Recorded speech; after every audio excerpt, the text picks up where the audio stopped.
wabarakatuh. Bismillahirrahmanirrahim. Alhamdulillahirrabbilalamin. Ashadu la ilaha illallah wahdahu la syarikalah wa ashadu anna Muhammadan abduhu wa rasuluh. Wassalatu wassalamu ala asrafil anbiya wa mursalin wa ala alihi wa sahbihi ajmain, amma ba'du. Hadrata mutarami para alim ulama yang saya cintai, juga saya hormati, Bapak-bapak Kiai, pimpinan IKADI, Bapak Ustadz Abdurrahman yang saat ini sedang menjalankan ibadah haji, jamaah IKADI Kediri yang saya hormati dan saya cintai, juga jamaah pendengar setia Andika FM yang saya cintai dan saya hormati. Segala nikmat karunia hanya milik Allah Subhanahu wa Ta'ala yang telah menyempurnakan agama kita dan memberi kita petunjuk untuk memberi jalan terbaik menuju surga. Alhamdulillah kita dipertemukan di sini tanpa ada suatu halangan, suatu apapun. Salawat dan juga salam kita hunjukkan kepada junjungan kita, Nabi kita, Nabi Muhammad sallallahu alaihi wasallam, yang kita nantikan syafaatnya kelak di yaumul kiamah. Allahumma amin. Saya keder di sini, Pak. Ternyata jamaahnya banyak sekali, luar biasa. Saya bangga menjadi orang Islam kalau begini caranya, luar biasa. Di sini belum ada yang mengenal saya ini, Pak, Bu. Belum. Bolehkah saya memperkenalkan diri dulu? Karena katanya kan tak kenal maka tak sayang, ya. Jadi saya ingin disayang, saya mau memperkenalkan diri dulu. Nama saya lahir procot dengan nama Ith Hansen. Karena karena orang tua saya, bapak saya namanya Ith Hyong Hwan dan mami saya namanya Sim Hyun Yu. Karena kakek saya namanya I Hong Po. Berarti terbukti bahwa saya keturunan orang Cina. Betul, tapi walaupun saya Cina di sini, mungkin ada teman Cina di sini juga. Kalau misalnya ada, saya bersyukur ada temannya. Tapi kalau tidak ada, saya tidak ingin dipandang sebelah mata. Karena katanya kan carilah ilmu sampai ke negeri Cina, ya Bu ya. Alhamdulillah sekarang Ibu nggak usah ke Cina, Cinanya sudah sampai di sini. Alhamdulillah. Itu. Dan karena saya bangga orang Cina masuk Islam, orang Islam masuk ke Indonesia saja yang membawa adalah orang Cina. Ma Chengqi, yaitu Muhammad Cheng Ho, itu kan orang Cina, Bu. Bahkan ketika Muhammad Cheng Ho balik ke negeri Cina, digantikan generasi penerusnya Bun Sueho. Bun Sueho adalah Sunan Ampel. Oh, Sunan Ampel ternyata Cina, Bu. Sunan Ampel punya dua anak, Sunan Derajat sama Sunan Bonang. Bonang itu kan bahasa Indonesia, ya kan? Aslinya namanya Bun Ang, karena bapaknya namanya Bun Sueho. Nah, agama saya adalah mantan kafir. Mantan kafir. Saya bangga dengan sebutan mantan kafir, Pak, Bu. Karena apa? Saya mantan dari tim sukses gereja. Saya dulu menjadi umat Katolik, umat gereja. Saya tidak sekedar duduk sebagai umat, tapi saya tim sukses gereja. Bahkan dalam satu keluarga besar saya, yang masuk gereja duluan itu saya. Mami saya, papi saya, adik-adik saya itu baru masuk menjadi agama Katolik setelah saya masuk dan dibaptis menjadi orang Katolik. Tak ajak semua, sak konco-konco, Bu. Saya tim sukses gereja dulu. Saya dulu benci sekali Pak, Bu, melihat orang Islam. Saya di sini ingin bercerita, kenapa kok saya bisa sampai hadir di sini di tengah Bapak Ibu sekalian. Saya ingin memberikan motivasi kepada Bapak dan Ibu sekalian bahwa apa? Agama yang paling baik dan benar adalah agama Islam. Karena saya sudah survei, saya sudah meneliti. Saya dulu bencinya luar biasa dengan orang Islam, apalagi saya dilahirkan dalam keluarga Cina. Kalau pulang gereja ketemu dengan ibu-ibu kok jilbaban, saya itu ngomong sama teman saya, Bu, ketelok ke lo, WTS baris berbaris, WTS wanita tahan sumuk, panas-panas jilbaban. Betul, saya benci sekali. Bagaimana saya tidak benci dengan orang Islam? Karena yang terdoktrin di dalam otak saya, Islam itu hanya agama yang senang ribut dan ribet. Bagaimana tidak ribut dan ribet? Sekarang jawab bareng-bareng. Yang jawabannya beda dewe, selain dewe, mesti ora patek waras. Coba didengerin Bu, teman kanan dan kiri. Kalau jawabannya berbeda, pasti agak nggak beres. Pak, Bu, agama apa sekarang? Sing bola bali ribut kelangan sendal sepatu di tempat peribadatan. Agama apa? Islam. Nggak ada yang jawab agama Katolik atau Kristen. Wong sendal sepatu digawa dewe-dewe kok. Gimana? Agama apa sekarang Bu? Yang terdengar sampai seluruh Indonesia pun tahu, hanya ada 2 organisasi besar, nggak akor-akor Bu. Agama apa? Islam.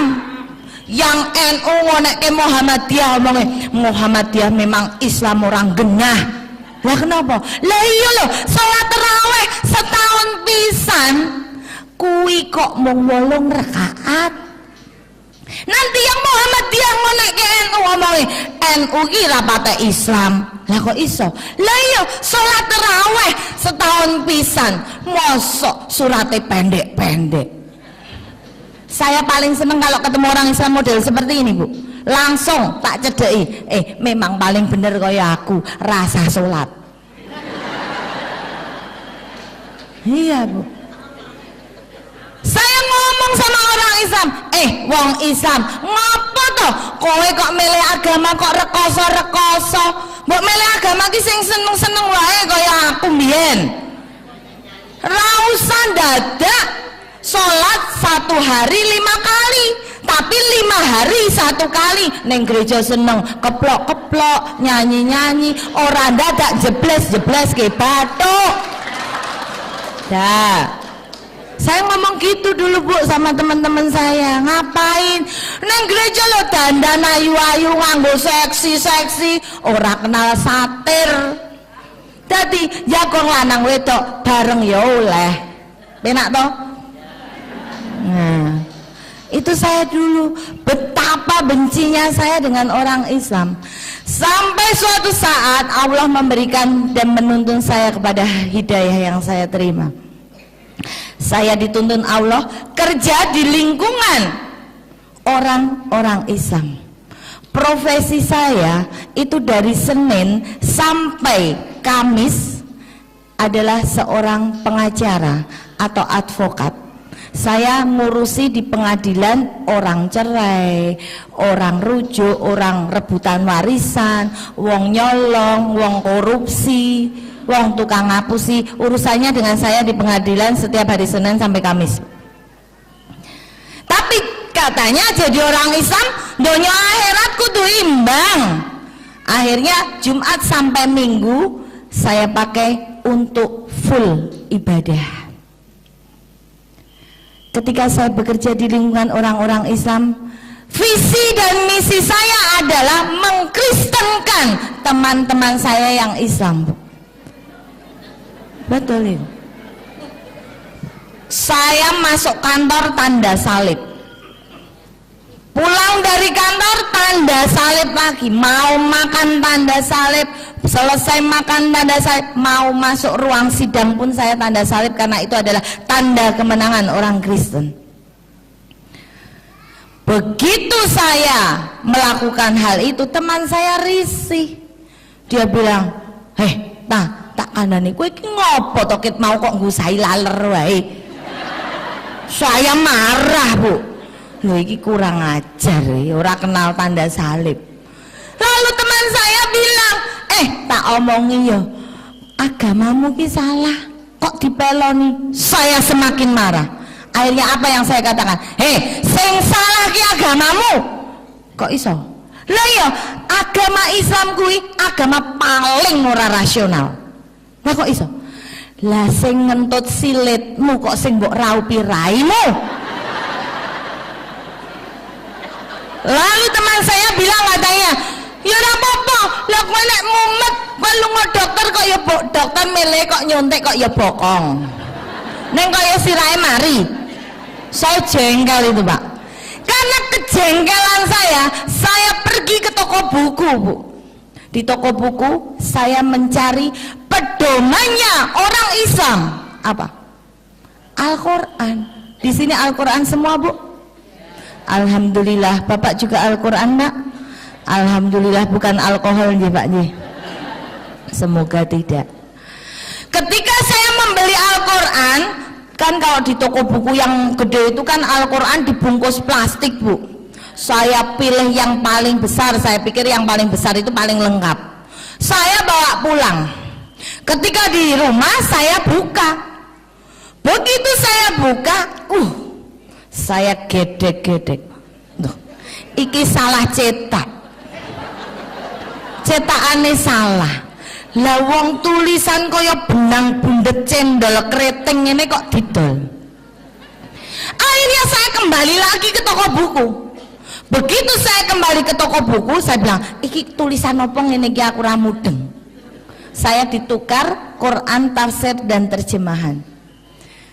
Tidak ada cita-cita saya dengan membeli Al-Quran, tidak ada sedikit pun cita-cita saya untuk menjadi orang muslim. Tidak pingin aku dadi wong Islam. Wong kayaknya ribet banget jadi orang Islam. Tapi saya membeli Al-Quran, ambisi saya, visi saya membeli Al-Quran adalah untuk mencari kesalahan Al-Quran. Saya ingin menunjukkan ke teman-teman saya yang Islam, Quranmu salah, rasa lunga masjid, lunga gereja wae. Tapi ternyata ketika saya mempelajari Quran dari depan ke belakang, saya nggak tahu kalau baca Quran harus dari belakang ke depan, Pak, ya kuali ora popo lah.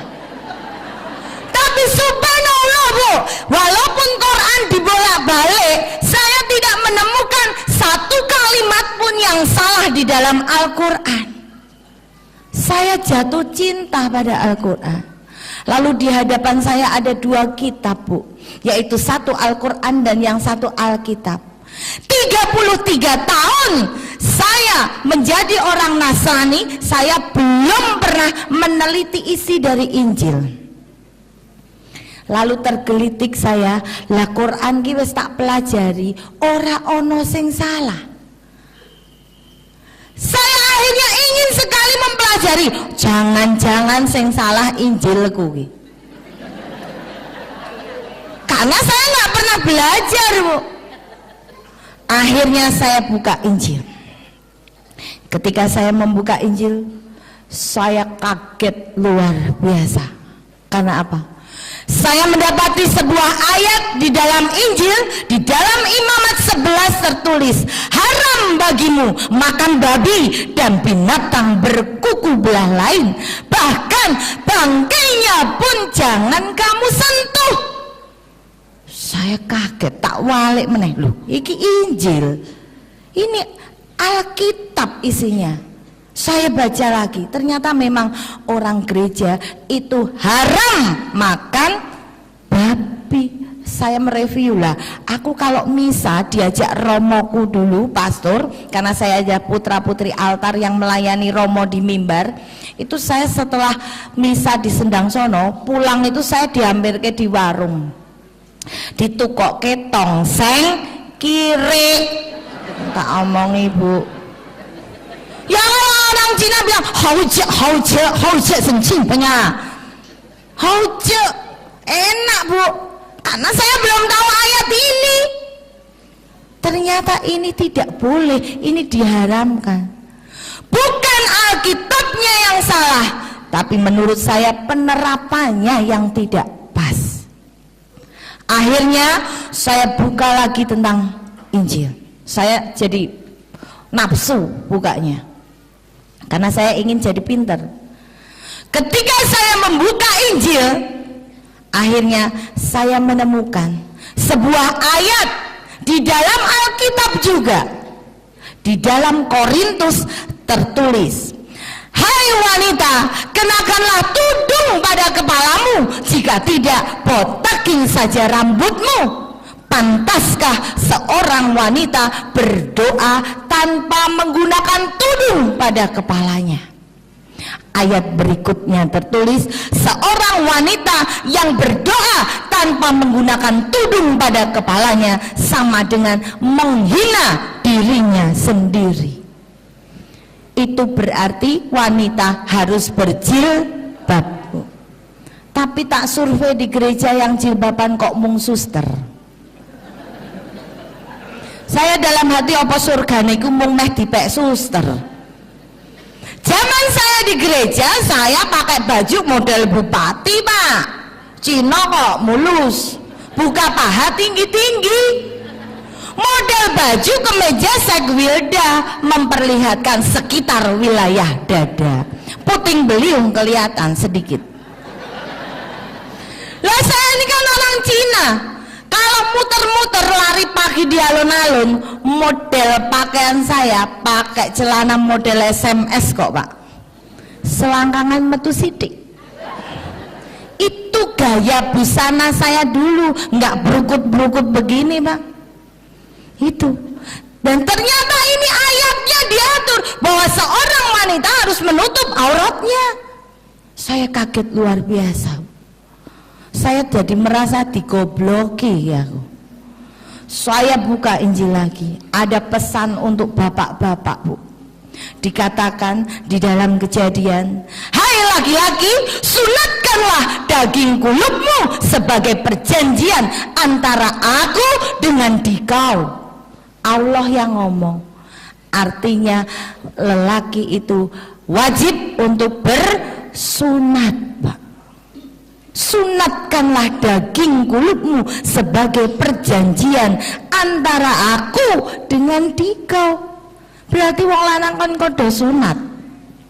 Karena sunat selain untuk keindahan, karena sekarang untuk keindahan juga pak, modelnya bito-bito. Keindahan, kesehatan, juga untuk kenikmatan. Gimana ibu-ibu? Bapak udah jawab, sing ngrasake nikmat ibu-ibu. Nah ibu saya mboten jawab nikmat, niku biasanya bapaknya dereng sunat. Mangke langsung disunat ke bu. Rasanya beda, lebih maknyos yang sunat, lebih mantep yang sunat. Kok bu ustazahnya bisa tahu? Aku wis jajal. Saya pernah sama yang sunat, pernah sama yang belum sunat pak. Loh ini bukan porno, nanti saya cerita, ini pengalaman hidup. Akhirnya saya kapok jadi orang Katolik. Saya cari seorang kiai di Yogyakarta. Saya belajar di Pondok Hawariun Yogyakarta tentang perbandingan agama dan kristologi di sana. Saya semakin yakin, semakin mantap bahwa Islam adalah agama yang paling baik dan benar. Kalau ada dalil yang mengatakan semua agama baik, saya setuju. Tidak ada agama yang jelek, semua agama baik saya setuju. Saya tidak menjelek-jelekan agama saya yang dulu. Agama saya yang dulu baik. Saya setuju semua agama baik. Tapi maaf, saya tidak setuju dengan dalil yang mengatakan semua agama benar. Karena bagi saya agama yang paling baik dan benar hanya agama Islam. Itu. Dengan pernyataan saya seperti ini, saya akhirnya ngomong kepada kiai saya, Pak, saya pingin banget, saya sudah mantep jadi orang Islam. Lalu Pak Kiai bilang, oke Bu Ita, sekarang juga Bu Ita mengucapkan 2 kalimat syahadat. Saya bilang, saya nggak mau Pak. Kok nggak mau, kenapa? Pak, papi saya Cina, mami saya Cina, adik-adik saya Cina, suami saya Cina, otomatis anakku Cina kabeh. Nek anakku Jawa kan aku selingkuh berarti. Semua Cina, nggak ada yang satupun orang Islam. Kalau sampai mereka tahu bahwa saya ini masuk dan mengucapkan syahadat, aku iso dijengkangke Pak. Lah nek mau dijengkangke, sing paling susah nek dicoret dari daftar warisan Bu. Awang bapak mbokku soge. Saya takut luar biasa Pak. Akhirnya apa? Saya ngomong pada kiai saya, Pak, saya pingin berislam karena ini adalah peristiwa penting di dalam hidup saya. Saya tidak mau gagal dalam mengucapkan syahadat dan menjadi orang Islam. Saya ingin diislamkan di Masjid Istiqlal Jakarta. Akhirnya oke, saya persiapkan di sana. Di sana saya punya teman namanya Kolonel Max Murdi Purnomo. Dia mempersiapkan segala sesuatunya di Masjid Istiqlal Jakarta. Dan saya memilih hari tanggal 20 Desember tahun 2008. Wah, baru 5 tahun saya jadi orang Islam. Tapi saya sudah memberanikan diri pegang mic, Bu. Ibu, berapa tahun jadi orang Islam? Sudah pernah pegang mic? Minta ajarin Bapak. Ketika saya yakin berislam, saya memilih tanggal 20 Desember. Karena apa saya memilih bulan Desember, Bu? Karena saya takut diajak ke gereja. Karena di bulan Desember ada apa, Bu? Pinter, ada hari Natal, Pak. Di bulan Desember ada hari Natal. Kalau hari Natal itu tanggalnya tanggal berapa, Bu? 25. Kalau 1 Muharram kemarin tanggal berapa ya, Bu? Enggak tahu, Pak. Itulah wajah-wajah Islam. Kita lebih mengenal budaya mereka daripada budaya kita sendiri, Bu. Saya takut diajak Natalan. Saya pilih 20 Desember 2008 dengan alasan ketemu klien di Jakarta. Dari Yogyakarta menuju Jakarta, saya membawa 1 orang saksi pensahadatan saya. Di tengah perjalanannya, saksi saya ini ngomong kepada saya, tak kandani, kowe siap-siap tisu opo sapu tangan. Saya tanya, buat apa? Loh, engko kowe nek ngucap syahadat ki kowe nangis. Saya bilang, belegedes. Loh, aku ini wanita perkasa, aku ditempelin bojo ra nangis kok bales tempelin gelem kok. Nggak mungkin cuma ngucap 2 kalimat syahadat aku nangis. Nggak percaya saya. Tapi subhanallah, Bu, ketika saya masuk ke Masjid Istiqlal, ketemu dengan takmir masjidnya, saya baru ngucap la ilaha illallah, saya sudah nangis, mimpi-mimpi beker-beker 15 menit lamanya, Bu. Sampai takmirnya bilang, udah Bu Ita, selesaikan dulu nangisnya, nanti saya tak kembali setelah pesan-pesan berikut. Karena saya kayak orang gila, nangisnya beker-beker, Bu. Saya nggak bisa acting, Bu, tapi inilah ungkapan yang ada di dalam hati, lubuk hati saya yang terdalam. Dan ketika saya sudah selesai menangis, saya mengucapkan 2 kalimat syahadat dengan baik. Dan akhirnya saya diberi surat keterangan memeluk agama Islam. Dan ini bukti pengislaman saya. Di sini saya bukan penyelundup. Ini bukti Islam saya luar dalam, dikeluarkan oleh Masjid Istiqlal Jakarta tanggal 20 Desember 2008. Mungkin bukti pengislaman saya lebih lengkap daripada Bapak dan Ibu di sini. Itu. Ketika saya mengucapkan 2 kalimat syahadat, saya merasa ada sesuatu yang sejuk sekali masuk di dalam lubuk hati saya. Saya tersungkur, saya bertobat karena saya mengingat dosa-dosa saya yang dulu. Berapa puluh orang sudah saya masukkan ke dalam gereja. Saya menyesal sekali. Dan sejak itu memang saya bernadar, Pak, Bu, bahwa saya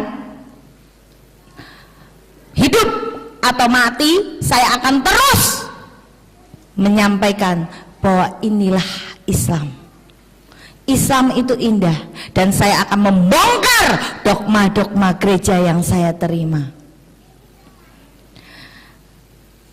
Saya bernadar saat di Masjid Istiqlal. Saya itu ngisi pengajian di Purbalingga, di Jakarta, ini di Kediri, besok di Bekasi.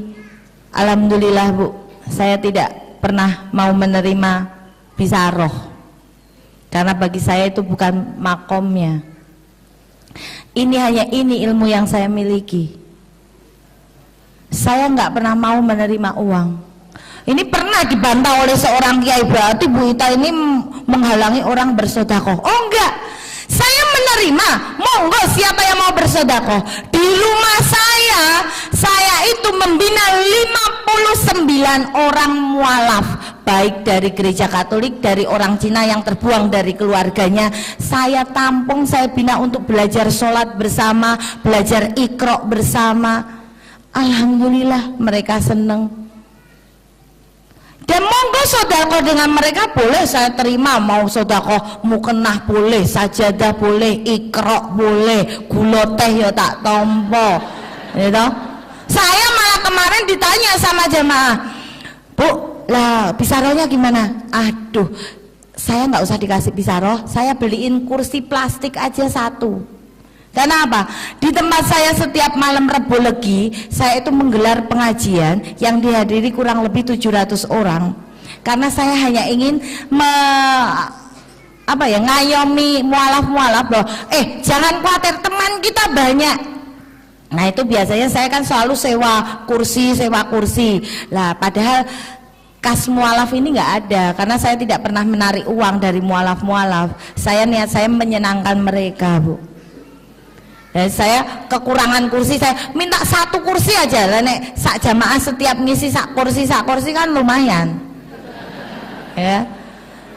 Dan ini untuk sodako dan bermanfaat, setiap sebulan sekali selapan dipakai. Kan alhamdulillah. Ketika saya mengucapkan 2 kalimat syahadat, Pak, Bu, saya bernada seperti itu, dan saya yakin bahwa diri saya sekarang sudah menjadi orang Islam. Ketika saya menjadi orang Islam, saya tahu hak dan kewajiban orang Islam. Ketika saya menjadi orang Islam, kewajiban saya sebagai orang Islam adalah sholat 5 waktu. Sholat 5 waktu. Saya jadi orang Islam, modalnya itu cuma punya 2 doa, Bu. 1 syahadat, 2 Al-Fatihah. Lainnya saya belum kenal. Kalau gaya sholat, saya tahu. Gaya sholat ada berapa, Bu? Nggak tahu, Bu? Nah, Ibu seprono-seprene dadi wong Islam sing diteliti apa? Sing diteliti dompetnya bapak tau, Bu? Dompetnya bapak hilang 10.000, ngamuk. Kayak sapa Pak mau jajal deling-eling kayak sapa? Rondong ndi sing mbok parani? Gaya sholat orang ngerti. Terangan nggak, Bu? Gaya sholat ada 5. Yang pertama adalah berdiri. Berdiri adalah lambang taat, tiru malaikat, diperintah rawani debat. Ini gaya sholat yang pertama. Ketika tangan kita mengucapkan Allahu Akbar, kita berserah kepada Allah yang maha besar. Kalau Allah itu besar, berarti awake dhewe cilik. Makanya wong Islam nek sholat kuwi ora entuk sombong, senajan ruku anyar, terutama ibu-ibu. Ibu-ibu cok pamer kok, Pak. Ruku anyar le sholat mobat mabit ra karo bismillahirrahmanirrahim. Men kancane ngerti nek ruku anyar. Niku mboten sah, Ibu. Itu, Bu. Itu gaya sholat yang pertama. Ketika kita Allahu Akbar, sedekap ini kita belajar jadi mayit, Bu. Nek mayit niku tenang apa gejol-gejol, Bu? Tenang. Berarti nek jenengan mung Allahu Akbar sedekap ana tamu totok-totok assalamualaikum rasah dadak dijawab waalaikumsalam kula nembe salat tenggo riyin mboten sah, Bu. Nengke wae jarno baik. Ini. Itu gaya salat yang pertama. Gaya salat yang kedua adalah apa, Bu? Rukuk. Rukuk adalah lambang menghormat. Karena awake dhewe rumangsa wis dikeki nikmat, kedep, ambegan, ngentut, angop, Bu, ora bayar ning kelurahan. Kita hanya dimohon untuk menghormat karo sing maringi nikmat. Mosok kalah karo kewan? Sapi bar dipakani jenengan nak krungun meng wah. Niku mboten, Bu. Alhamdulillah. Loh, jenengan kali sapi. Lho. Entok jenengan ngomong. Lho, mboten, Bu. Dia bertasbih subhanallah, subhanallah, subhanallah. Jenengan kalah karo entok. Tawan ngang niku zikir, Bu. Allah Allah Allah Allah Allah Allah Allah Allah Allah Allah Allah. Mboten percaya cekel cek templek iki. Mangke tak jenengan, ya Allah. Allah, Bu. Niku. Kita jangan sampai kalah dengan binatang, Bu. Kita manusia ini diciptakan paling sempurna daripada makhluk yang lain. Gaya salat yang ketiga adalah sujud. Sujud adalah lambang mohon ampun. Kenapa kok bathuk sing dijebleske? Kok duduk sikut apa bokong? Karena provinsi dosa yang terbesar manusia berawal dari sini, Bu. Utek nyolong, utek ngapusi, utek rasan-rasan, utek ngerebut bojone tanggane, Pak. Iki mesti teko kene. Ya lho kan? Makanya kita mohon ampun apa nek utek rasan-rasan ibu-ibu. Pengajian ngene cok ana sing rasan-rasan, Pak. Sebelah nyenggol, delokke lho, cincine Siti anyar meneh kuwi lho, cincine Siti. Sebelah meneh jawil lah iya utang karo sedulurku ki urung bayar lho kok cincin wis ganti-ganti wae. Sebelah meneh jawil halah kuwi mesti udu mitasi udu emas kuwi mitasi aku weruh le tuku. Ibu-ibu, Pak, ya karena keturunan Hawa, Pak. Nek bapak Adam mas karo wong lanang kadang, Bu, wong lanang ki meneng salah muni ya salah kok, Bu. Nggih mboten? Jajal wong lanang bali pengajian, Bu. Bali pengajian kewengen, totok-totok. Bu, bukai pintu, Bu. Bojomu bali ki lho, Bu, bukai pintu. Begitu dibukai pintu, ibu yang bukai pintu, neng karo jabrut, Pak. Langsung lanangane disemprot. Dasar wong lanang ra perasaan, ora seneng kowe nek bojone merem. Hah? Minggat kowe kono. Loh. Masya Allah, Bu. Wong lanang ya meneng wong Adam. Saya meneh bali pengajian, kewengen wedi nggawa kunci dhewe. Tekan ngarep omah, sandal jepit dicangking, sarung dicencing. Buka pintu ceklek, wes alon-alon banget, dilala. Ibu dereng sare. Begitu buka ceklek, astagfirullahaladzim, Mbak. Jenengan niku lho, mlebu omahe dhewe kok kaya maling. Bapak, ya meneng Bu wong Adam. Melas karo wong lanang kadang. Disentak-sentak terus makanya survei membuktikan rondo karo duda kuwi luwih akeh. Rondo, bapake lemes dicelatu terus ya suwi-suwi mati. Pak, nek jenengan dilalah nasib elek entuk bojo sing kaya ngono kuwi ya modele pun Pak mboten sah dijotosi mangke ndak ketemu kula teng pengadilan. Dizikiri mawon mangke mati-mati karepe dhewe, Pak. Soale sing jenenge wong wedok kuwi nek ngamuk tambah di sauri kuwi kaya gudeg digaruk. Tambah ombo, tambah ombo, tambah ombo. Dinengke mawon mangke rak meneng dhewe kentekan kata-kata. Pun niku kuncine. Wong saya pernah kok, Pak. Saya itu pernah marah sama suami saya. bojoku yang meneng wae. Sosok kesal dewi. Begitu kesel kan ketika kita marah itu otak bekerja dan jadi sepaneng akhirnya pusing. Begitu pusing aku yang ngelendot bojoku. Pi, mbak aku tolong loh Pi dipijeti aku kok mumet banget. Apa yang terjadi? Suamiku tuh mijetnya nggak sini bu, tapi sini. Saya bingung, lho wong sing mumet kene kok sing mbok pijet kene iki piye? Lah, kowe kan sedina ngene to. Iki sarape kesel, munggah nih. Masya Allah. Nurutane pol nek wong lanang ibu, melas bu. Wong memang wanita diciptakan untuk menang-menangan bu. Coba 5 jari sing nggo ngalem paling apik iki jempol. Jempol namanya apa bu? Ibu jari, bapak jari ra ono ya meneng. Ya betul. Gedong adanya gedong wanita, gedong bapak nggak ada, ya meneng bapak. Ora apa-apa. Ya. Lagu kasih ibu, kasih bapak ora ono, ya ora apa-apa. Bapak yuk kebagiane napa bu? Bapak pocong. Ya lho, mesakno lho bapak.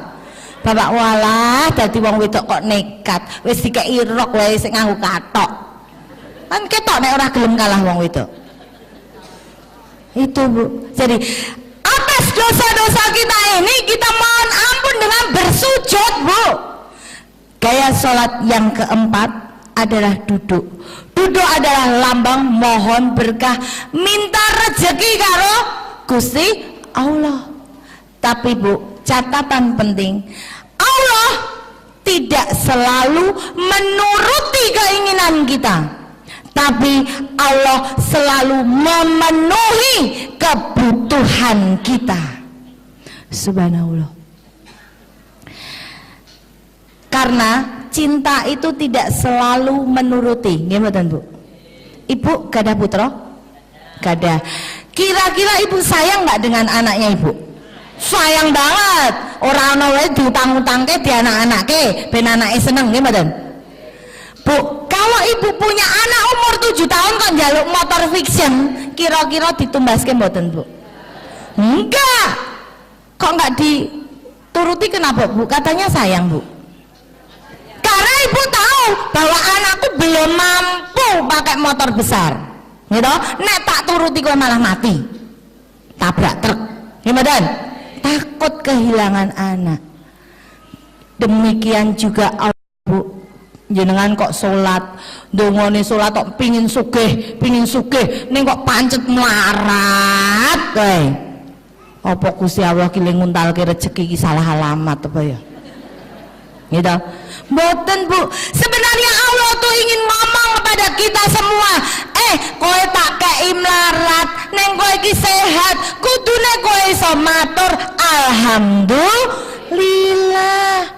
Kowe iki nek tak kei sugih, kowe iki durung kuat. Engko nek kowe tak kei sugih, apa-apa dituku, apa-apa dipangan, malah mencret. Nek mencret, bendina mencret, ora rampung-rampung lima mencret, akhirnya kowe mati, kentekan cairan. Amalmu durung cukup. Ini Bu, rahasia ilahi. Allah selalu memenuhi kebutuhan kita walaupun tidak selalu menuruti keinginan kita, dan ini sudah saya alami. Gaya sholat yang kelima adalah salam. Salam adalah lambang kemasyarakatan. Ketika kita diberi rezeki, kita harus melihat kanan dan kiri kita, Bu. Jangan sampai ada saudara kita non muslim yang justru ngopeni kancane dhewe wong muslim, Bu. Itu saya pelakunya dulu. Biar modalku main supermi, indomie, pakaian bekas, obat-obatan gratis, biaya pendidikan gratis. Teko ning ngene wong Islam, tak kei, tak bayari sekolah, sesuk kowe lunga gereja. Gelem ora? Gelem. Ngicrik wong Islam do lunga gereja kabeh. Ini. Mari kita sebagai muslim rapatkan barisan untuk menengok kanan dan kiri kita, siapa saudara Islam kita yang masih kekurangan. Mari kita ulurkan tangan kita untuk membantu mereka. Karena sedekah ini bisa untuk memperpanjang umur, Bu, ternyata. Contoh yang paling sederhana, Bu. Ibu punya ayam 2. siji ngendokan, siji ora tau ngendok. Lebaran tiba kira-kira sing dibelah sing ngendokan napa sing mboten? Sing mboten, nggih to? Padha. Malaikat Israil meh nyekel nyawane Mbah Tumini cek dipenging karo Gusti. Malaikat aja wong kuwi. Kuwi lomo, kuwi engko ndak masjid ora dadi-dadi, musala ora dadi-dadi, wong kuwi sregep sedekah. Aja sing kuwi kae lho sing ora tau sedekah cekelen. Sing ora sedekah mlayu ning dipleter karo malaikat, kecekel, sembelih. Kapok. Sedekah ini untuk memperpanjang umur, Bu. Saya punya cerita. Saya itu hanya pegang duit 260.000 rupiah, Bu. Saya punya 3 orang anak. Ketika saya menjadi seorang janda, saya bingung.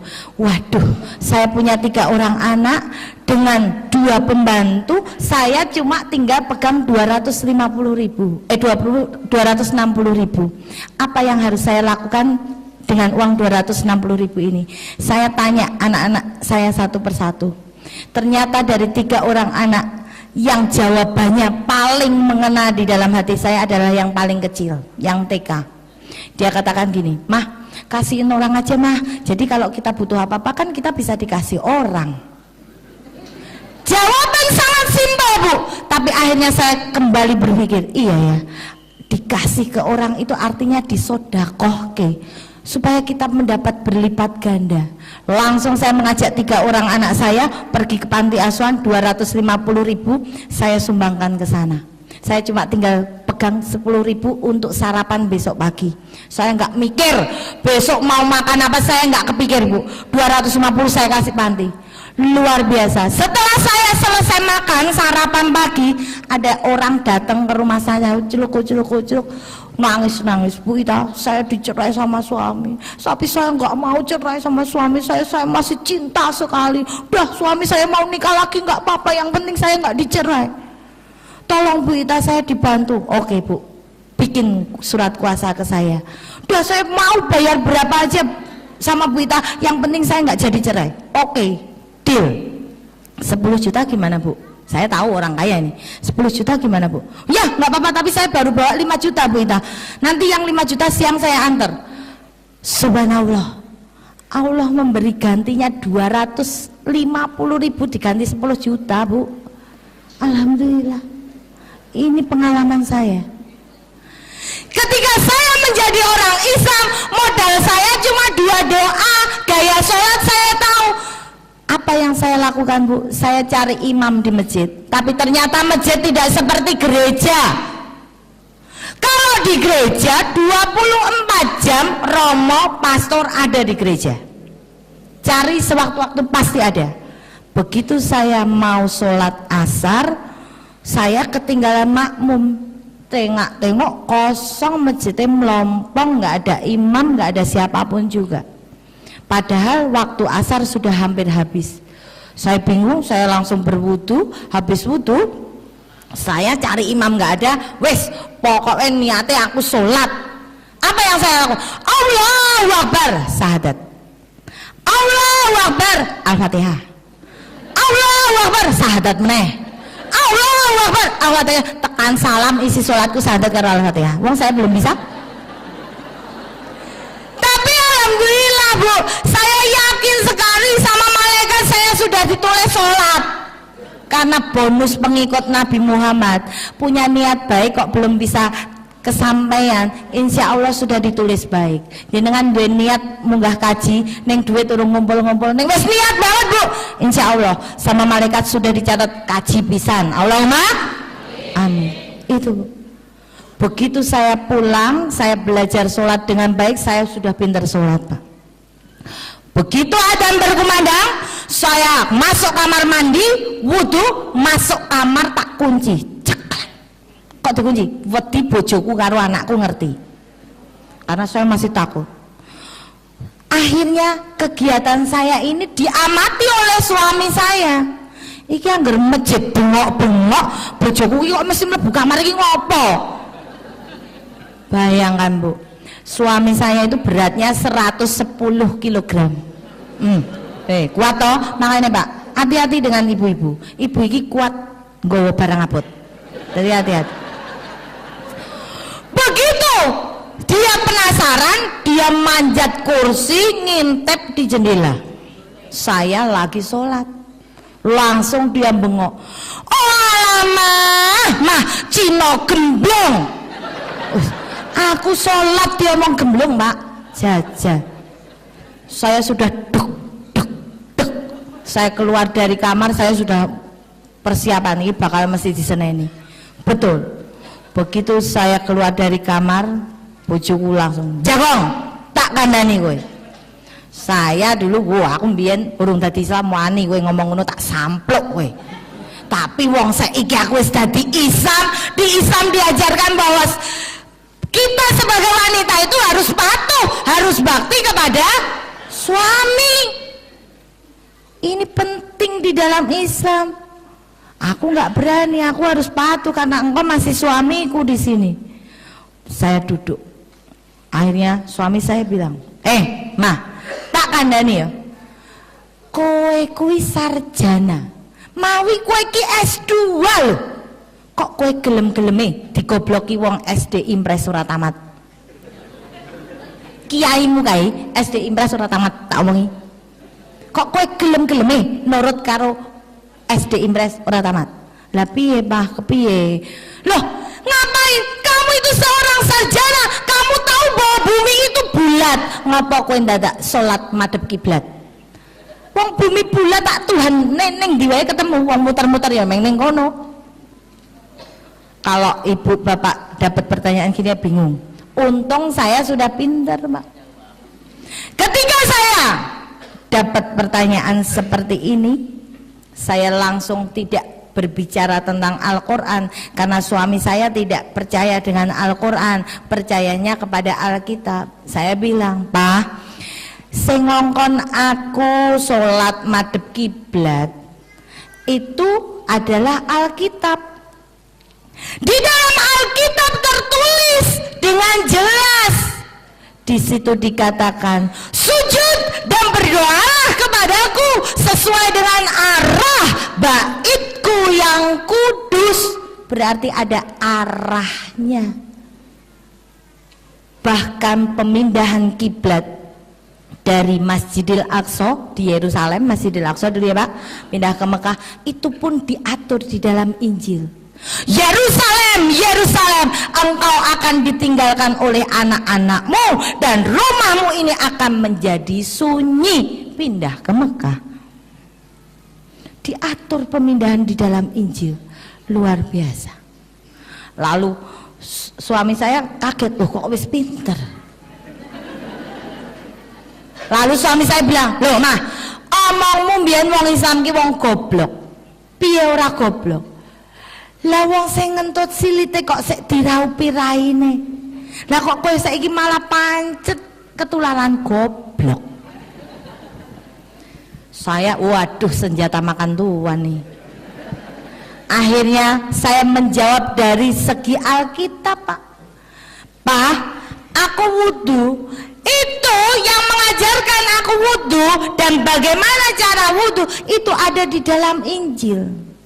Di Injil dikatakan basuhlah dulu tangan, kaki dan mukamu jika engkau hendak sujud dan berdoa kepadaku. Loh, orang nokon basuh silit, Pak. Tangan, kaki dan muka seperti saudara-saudara saya orang Islam. Suami saya marah, panggil anak-anak saya. Sini semua, 3 orang anak saya cewek dipanggil. Lihat, mamahmu ini lagi gila. Dia lagi kesurupan setan. Kamu jangan pada ikut-ikutan. Luar biasa, Pak. Protes anak saya yang barep, dia bilang, Mama, aku tidak suka ya Mama masuk jadi orang Islam. Saya tanya, kenapa? Mama kan tahu Islam itu agama jahat. Loh, kok kamu tahu kalau Islam agamanya orang jahat? Mama nggak tahu yang ngebomin gereja itu semua orang Islam. Ya benar, betul. Mama tahu Syekh Puji yang suka kawin sama anak kecil itu juga orang Islam, Aku nggak mau mama jadi ketularan jahat katanya. Begitu. Akhirnya saya bilang, oh memang betul Islam di Indonesia seperti itu wajahnya. Tapi coba kita survei ke luar negeri. Di Meksiko sana gembong obat bius disurvei tidak ada satupun orang Islamnya. Di Filipina orang-orang goblok disurvei nggak ada satu orang Islamnya. Di Thailand banyak pelacur jalanan disurvei juga tidak ada orang Islamnya. Di Indonesia rata-rata pembantu agama Islam, tapi bagaimana di Mesir 100% majikan orang Islam. Mikir anak saya, lalu tanya dia, mah lah itu ngapain orang Islam? Kok orang Islam kalau ke masjid pakai copot sandal sama sepatu segala? Saya bilang, yang nyuruh orang Islam itu copot sepatu sandal kalau mau masjid itu ada dan diatur di dalam Alkitab. Dikatakan oleh Yesus. Yesus sendiri ngomong, jika engkau hendak memasuki perkemahan suciku, lepaskanlah dulu tali kasutmu dari kakimu. Ini ada di dalam Injil. Makanya saya kapok jadi wong Katolik, Pak. Ternyata Yesus yang menyuruh. Akhirnya anak saya berpikir betul juga. Lalu saya tanya pada anak saya, kamu panggil Yesus siapa? Tuhan. Emang kamu tahu kalau Yesus itu Tuhan? Ya jelas mah, Yesus itu anak Allah. Jadi Yesus itu Tuhan. Loh, kok bisa? Kamu tahu di dalam Injil Yesus marah disebut Tuhan. Dikatakan oleh Yesus, pada akhir zaman banyak orang berseru kepadaku, Tuhan, Tuhan, bukankah aku sudah berbuat demi namamu, mengusir setan juga aku demi namamu, bahkan aku menyembuhkan orang juga demi namamu.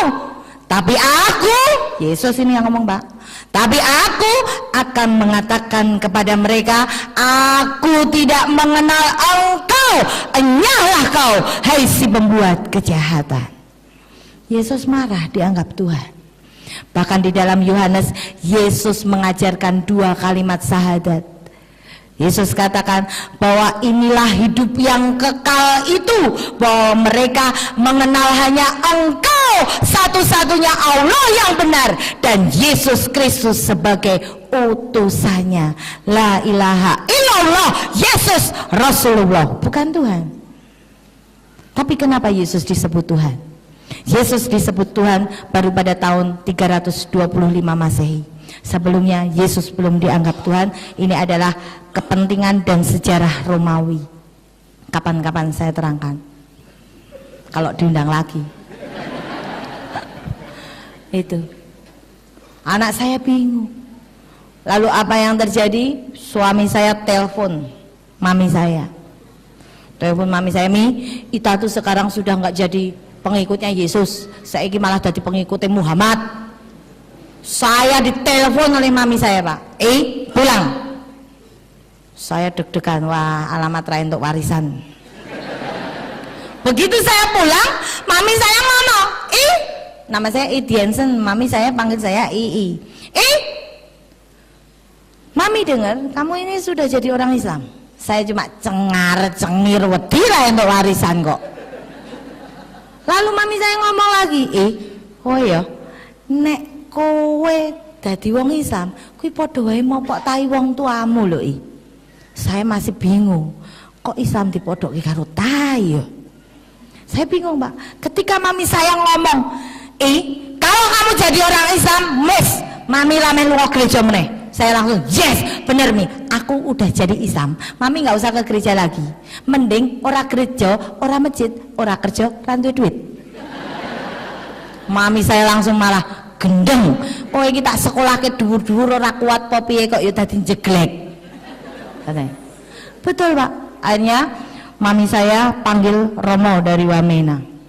Diskusi dengan saya sampai 2:30 pagi. Saya berdiskusi dengan Romo, loh, ini kebenarannya mau makan babi nggak boleh, wong wedok kudu kerudungan. Kenapa kok Romo makan babi? Dan kenapa Romo kok juga nggak sunat? Ini diatur ini mau. Apa kata Romo? Romo katakan itu kan perjanjian lama. Sekarang kita hidup di perjanjian baru. Saya ngomong, loh, tapi kita lihat di perjanjian lama. Di dalam perjanjian lama ada tertulis, Allah sendiri yang ngomong bahwa aku tidak akan mengubah hukumku dalam satu kuota pun sebelum langit itu runtuh. Harusnya kan mau perjanjian lama baru atau modern, hukum tidak boleh berubah karena langit belum pernah runtuh. Dan saya ngomong kepada Romo, dah gini aja Mo, nggak usah berdebat. Saya besok pagi ke gereja lagi Mo. Asalkan Romo bisa menemukan di dalam Alkitab bahwa Yesus itu agamanya Katolik. Wes, besok aku lunga gereja meneh. Sampai foto petek gak ketemu. Betul Bang. Tapi saya bilang pada Romo, Mo, saya bisa menunjukkan bahwa Yesus itu agamanya Islam. Di dalam Markus dikatakan ketika di antara para muridnya, Yesus memimpin doa dengan Yesus maju sedikit di antara murid-muridnya dan merebahkan tubuhnya ke tanah. Artinya Yesus maju sedikit di antara murid-muridnya kan jadi imam. Dan merebahkan tubuhnya ke tanah artinya sholat sujud. Itu. Makanya saya jadi kapok jadi orang Katolik. Ternyata Yesusku Islam, Bu. Makanya saya membahas tentang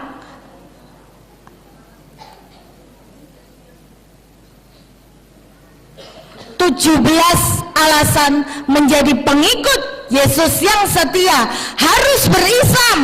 Karena ternyata Yesusku Islam. Saya jadi mu'alaf baru 5 tahun, tapi saya sudah menerima demo dari mana-mana.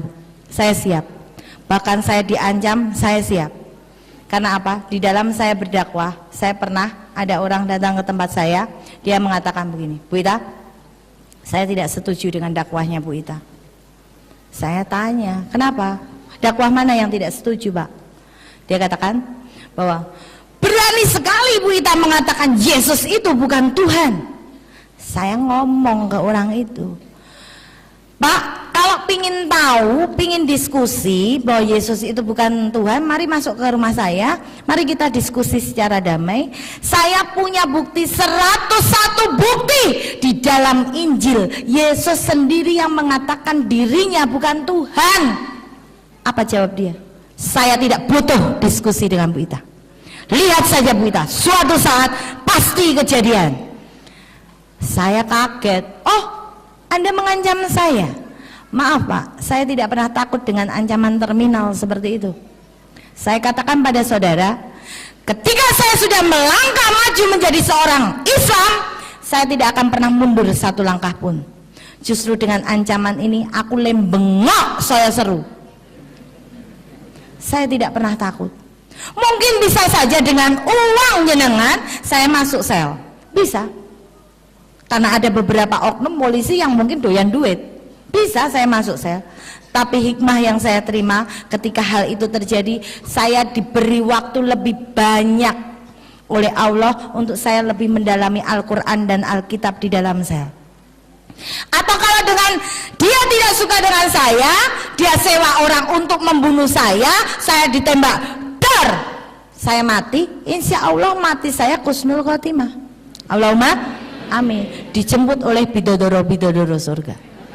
Bidadari kan wedok Bu, aku pinginnya dipedok lanang kok. Itu Pak. Nah, saya tidak pernah takut. Karena apa? Di dalam saya berdakwah, saya sudah mengalami 2 hal buruk di dalam hidup saya. Pertama, saya harus cerai dengan suami saya.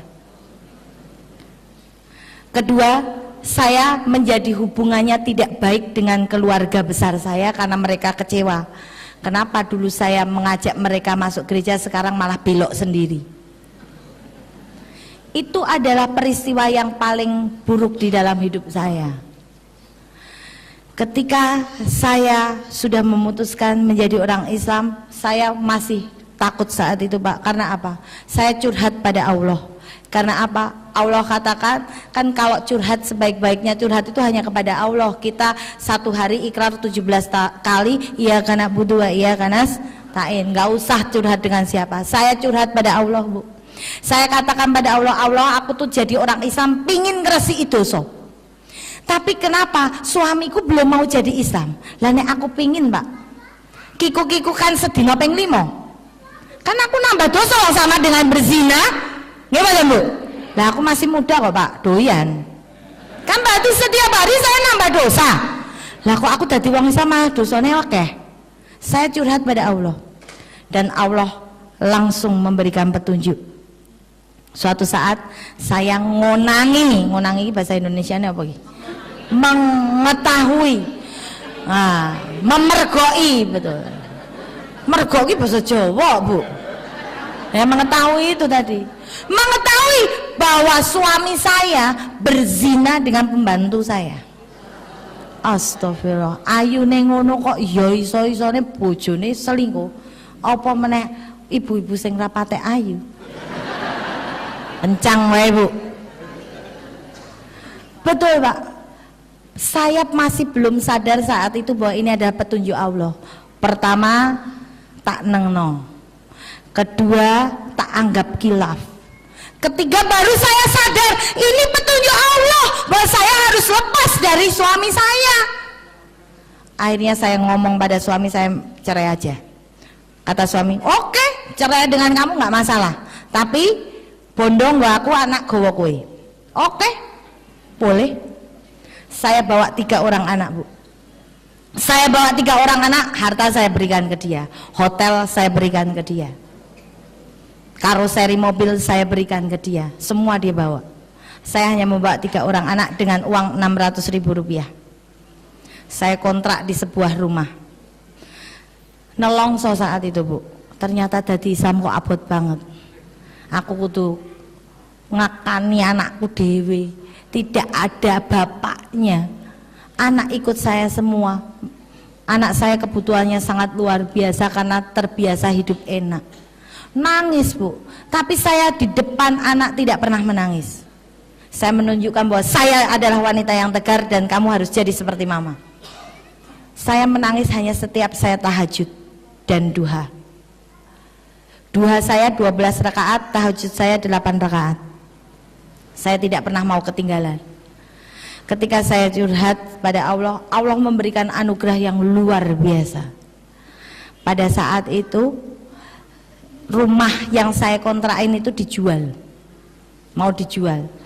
Lah saya kalau dijual saya tinggal di mana, Bu? Saya kontrak di seorang janda. Ya udah kalau Bu Ita mau beli ya dibayar aja. Ya udah Bu, nanti saya bayar. Tapi saya belum pegang duit, Pak. Duit harganya berapa? 600 juta. Aduh, gimana caranya? Saya dablek pokoknya kontrak di situ dablek. Wong saya nggak tahu harus kemana lagi. Akhirnya dia pinjam duit saya 2 juta saya pinjemin, 1 juta saya pinjemin. Akhirnya alhamdulillah lunas 600 juta. Dengan perjuangan saya. Itu pun Allah masih memberikan anugerah lagi pada saya. Zamannya Ayu Ting Ting, Bu, saya dikasih Bujang Ting Ting. Bujang Ting Ting, Bu. Alhamdulillah. Akhirnya dia melamar saya tanya, loh kamu nggak takut po nikah sama janda anak 3, apa kamu nggak rugi? Loh aku ini malah orang paling untung sedunia. Lah kenapa? Beli 1 dapat 4 kok. Alhamdulillah, Bu. Dan alhamdulillah bisa menjadi imam di dalam keluarga saya. Saat itu anak-anak saya pun belum mau, Bu, jadi orang Islam.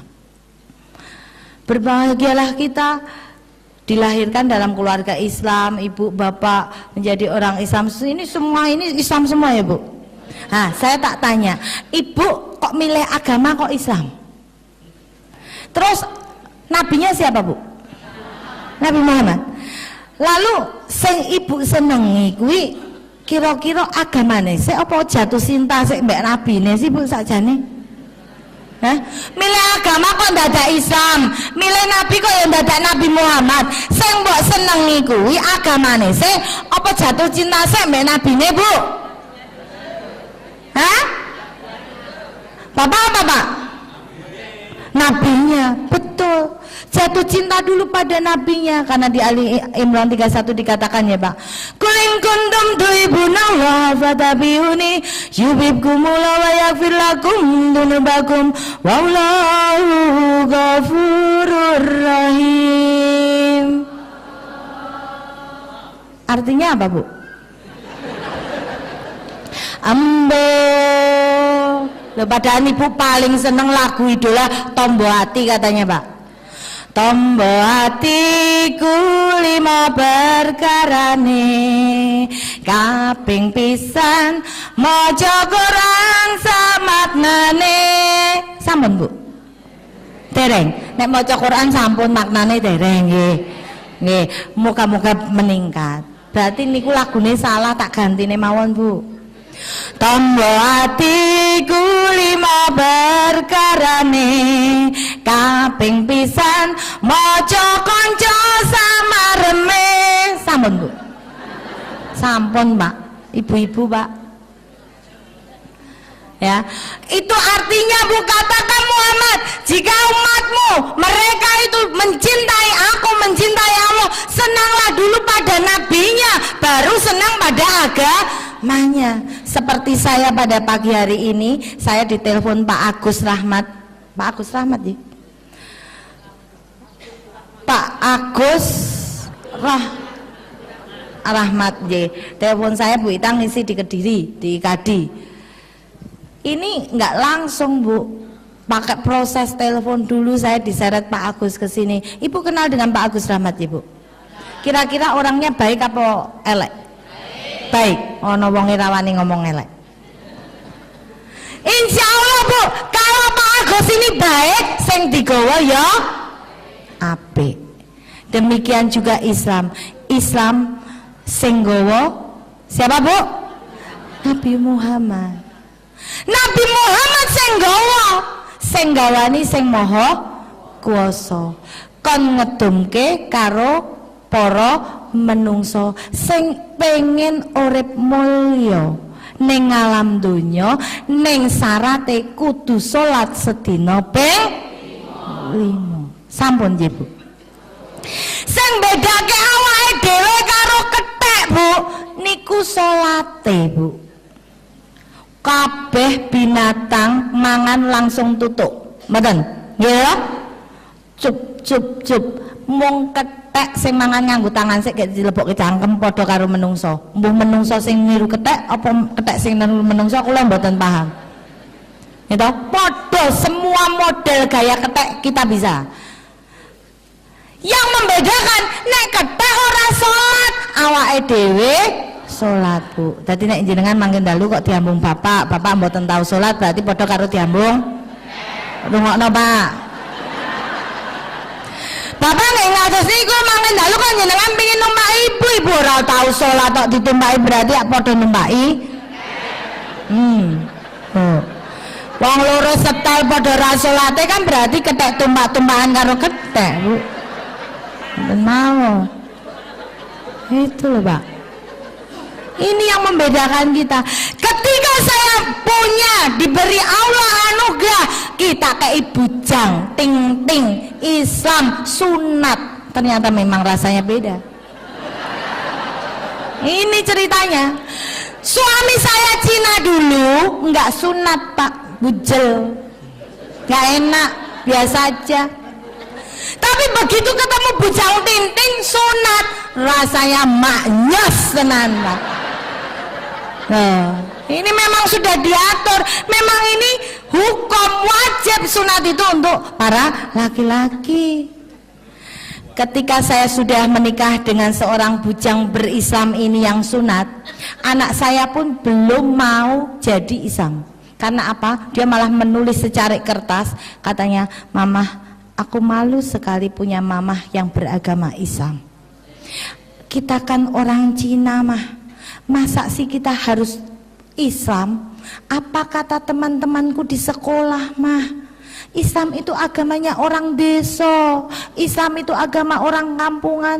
Aku sedih sekali punya mama yang beragama Islam." Simpen di bawah bantal. Kebetulan saya membaca. Saya pura-pura nggak tahu. Saya hanya curhat pada Allah. Allah, aku ingin sekali membentuk sebuah keluarga yang sakinah, mawadah, warahmah dan barokah, di mana semuanya adalah orang-orang Islam. Saya curhat, tahajud terus pada Allah. Suatu saat apa yang terjadi, Bu? Saya tidak pernah meninggalkan berjamaah di masjid bersama dengan suami saya. Pulang dari jamaah, senyum-senyum, ceria, mengucapkan salam. Anak saya menangkap sinyal. Wih, ternyata Islam itu indah ya. Setiap pulang dari masjid, mama selalu tersenyum sama papi. Islam indah. Jatuh cinta pada pandangan pertama, Pak.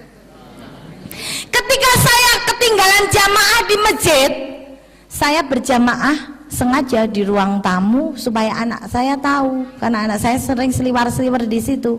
Saya sholat jamaah dengan suami saya berjamaah. Udah, anak saya mengamati. Ih, orang sholat tuh begitu toh. Lalu begitu saya selesai sholat, anak saya nempel saya.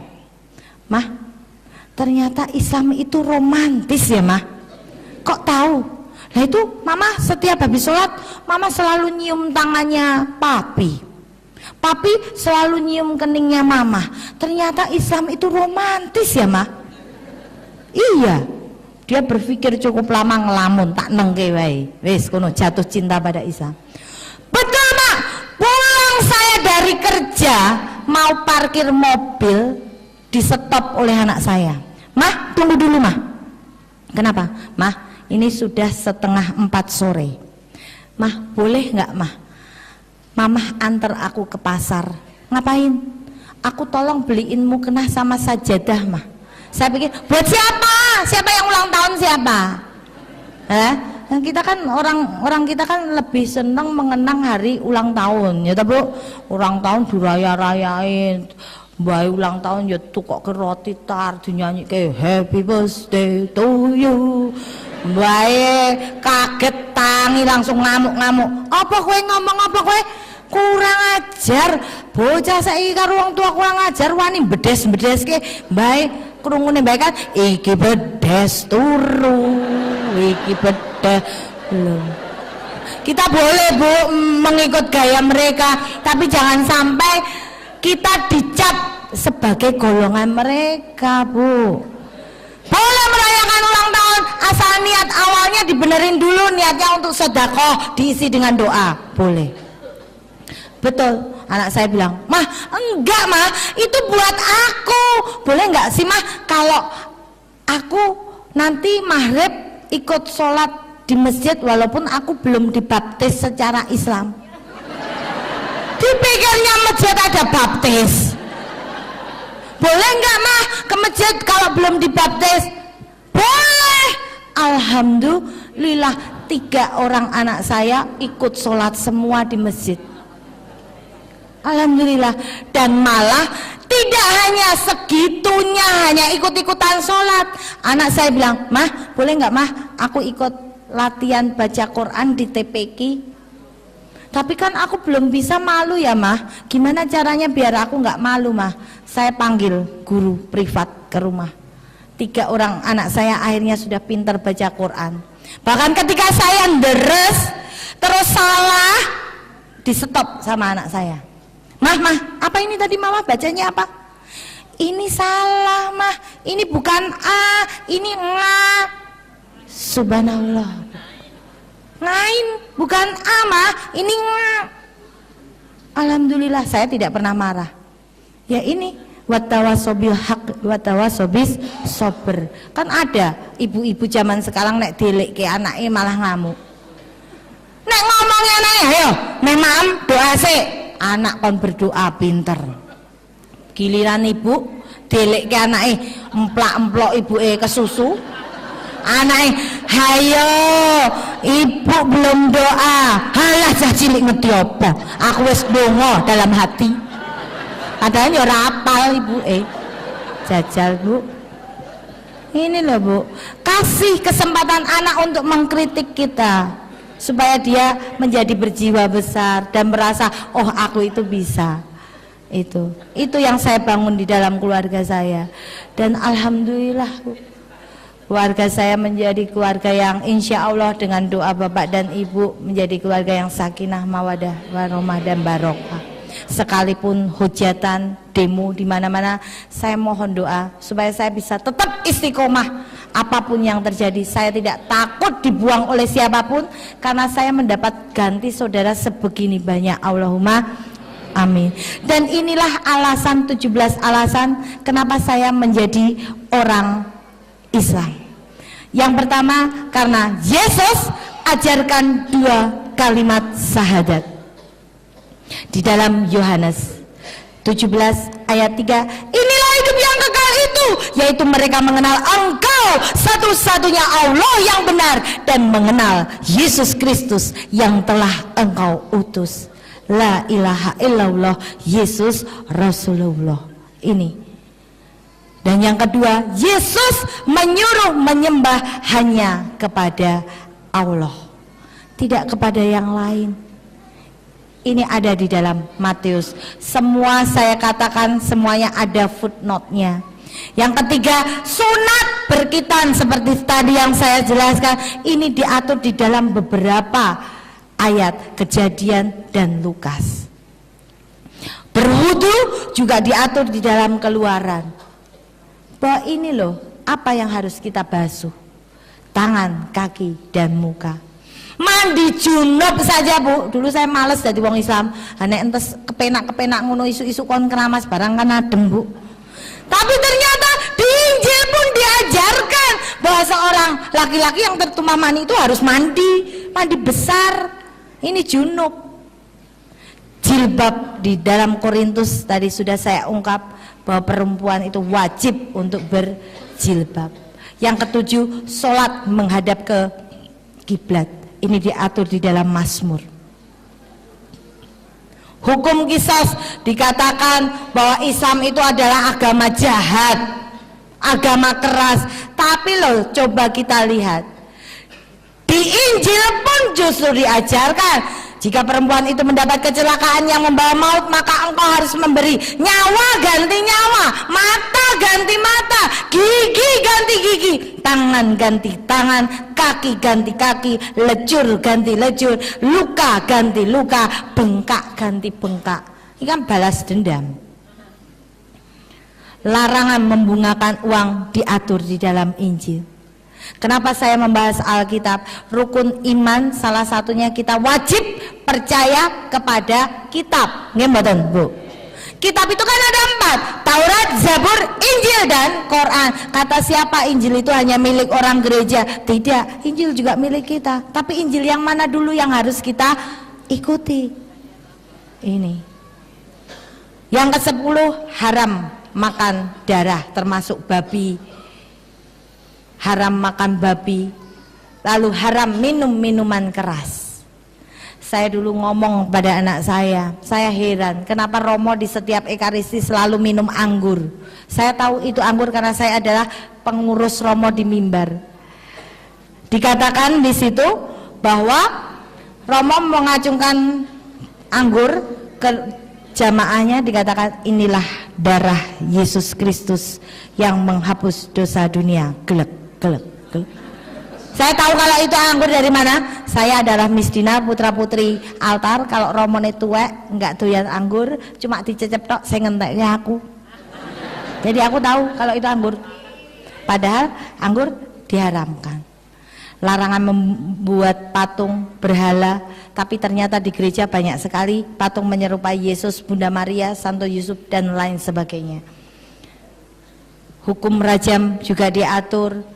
Perintah puasa pun ada, bahwa dalam bulan ke-9 orang telah memaklumkan puasa di hadapan Tuhan. Kalau kita hitung suro, barsuro, sabar, mulut, pada mulut, cuma dilawar, air, terus Rejab, Ruah. Bulan ke-9 apa? Poso. Pas Yesus saja poso. Bulan ke-9 match dengan apa yang kita lakukan. Mengucapkan insya Allah pun diatur di dalam Yakobus. Ketika engkau hendak berbuat ini dan itu, hendaklah engkau mengucapkan, jika Tuhan menghendaki kami akan hidup dan berbuat ini dan itu. Ucapan insya Allah diatur, Bu. Mengkafani jenazah pun diatur. Tapi umat gereja kalau meninggal tidak pakai kain kafan tapi pakai jas. Tak bengesi barang kok. Itu saya dulu macain jenazah-jenazah, tapi ternyata inilah hukumnya dan ini yang ingin saya sampaikan tuh. Dan karena ke-17 alasan ini saya kapok jadi orang Katolik dan saya tetap ingin menjadi istiqomah di dalam Islam itu. Dan saya mohon doanya supaya apapun yang terjadi saya tetap berislam sampai akhir hayat saya, nyawa dilepas dari raga itu. Dan saya mohon doanya, mungkin bapak-bapak kiai yang ada di sini, saya butuh doanya, Pak.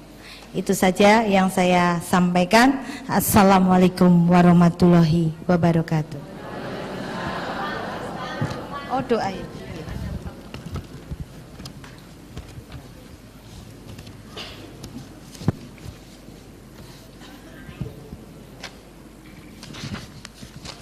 Ini kan ada Pak Kiai kan, Bu?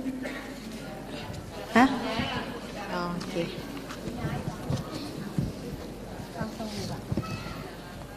Monggo. Marilah kita tutup pengajian ini dengan doa penutup. Bismillahirrahmanirrahim. Alhamdulillahirabbil alamin. Hamda yuafi ni'amahu wa yukafi masidah. Ya Rabbana lakal hamdu kama yanbaghi li jalali wajhikal karim wa adimi sultani. Allahumma aina ala zikrika wa syukrika wa husni ibadatik. Rabbana zalamna anfusana wa in lam taghfir lana wa tarhamna lanakunanna minal khasirin. Rabbana la tuzigh qulubana ba'da idh hadaitana wa hab lana min ladunka rahmatan innaka antal wahhab. Ya Allah, ya Allah, ampunilah segala dosa-dosa kami pada pagi hari ini ya Allah. Jadikanlah kami orang yang dilimpahi kebahagiaan-Mu ya Allah. Dan pastikanlah kami di bawah payung Nabi Muhammad kelak. Dan kuatkanlah kami pada jalan yang benar ya Allah. Benahilah keadaan kami yang terlihat dan tersembunyi ya Allah. Dan jangan sisakan sebutir dosa pun dalam kitab amal kami di pagi hari ini ya Allah. Jangan Kau sisakan satu butir pun dosa dalam buku amal kami, kecuali telah Engkau hapus ya Allah. Dan jadikanlah semua yang kami lakukan pada hari ini ya Allah sebagai kemenangan umat Islam di setiap tempat-Mu ya Allah. Tidak mungkin kami mengembalikan setiap kesulitan kami ya Allah, kecuali hanya kepada-Mu. Dan kami semua yang sedang merendahkan diri serendah-rendahnya di hadirat-Mu ya Allah, kami mohon agar semua saudara-saudara kami muslim diberi pertolongan dan kemuliaan, pertolongan yang secepatnya ya Allah. Sadarkanlah kepada kami ya Allah betapa sejuknya mendapatkan pengampunan-Mu ya Allah. Dan inilah perjuangan kami, dan kepada-Mu kami berlindung ya Allah. Dan kami mohon kepada surga yang abadi. Lindungilah kami dan keluarga kami yang kami tinggalkan di rumah. Jangan kecualikan mereka ya Allah. Dan jangan sisakan di rumah kami orang-orang yang tidak mengenal sholat-Mu ya Allah. Jangan sisakan orang-orang yang suka iri dan menguncing serta mengadu domba ya Allah. Kami tidak mungkin bisa berbuat seperti ini kecuali karena cinta kasih-Mu ya Allah. Sebelum Kau ciptakan langit dan bumi, Kau telah tuliskan nama-nama kami terlebih dahulu untuk berkumpul dalam acara ini ya Allah. Subhanallah, subhanallah, subhanallah. Dan semoga kita saling merindu dan kelak meminta untuk dipertemukan dalam majelis seperti ini di surga nanti. Pertemukanlah kami di surgamu ya Allah. Subhana rabbika rabbil izzati amma yasifun wa salamun alal mursalin walhamdulillahi rabbil alamin. Assalamualaikum warahmatullahi wabarakatuh.